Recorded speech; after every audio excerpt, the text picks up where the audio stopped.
السلام عليكم. صوماليي بدونينا مربنا رون إيا داعد ما إنغتهي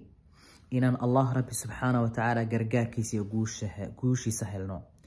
إن قرحان يدب كان مال والبا إنا هايستا إنو إلهي إنغا زوليو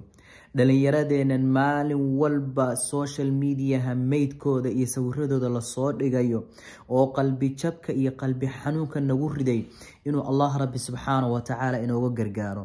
Soomaaliya ma doonaynaa inaan amni iyo amaan helno Soomaaliya ma doonaynaa wadankeenu inuu wadan qurux badan inoo noqdo haday jawaabtu tahay waxaan leeyahay xaasidnimada aan iska dayno warkii dhul xaraana haysto celi kii walaalkii maalin dhulmiyeeyo u tag iska cafi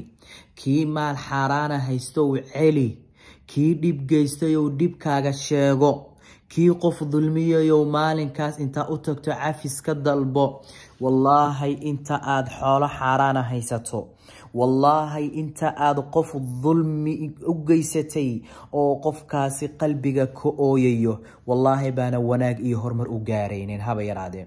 Soomaaliya wanaag hadaan doonano wanaag waa inoo muuqdaaye maalin walba dib aan gacmahena ku kasbanayaanan ka qaylin oo ka barooran oo ka ooyine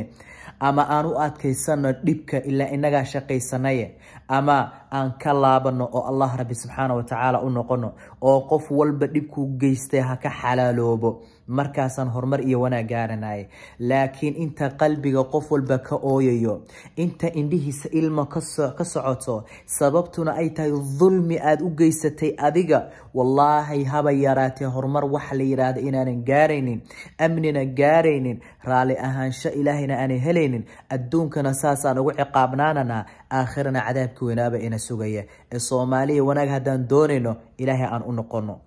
wallahu li tawfiq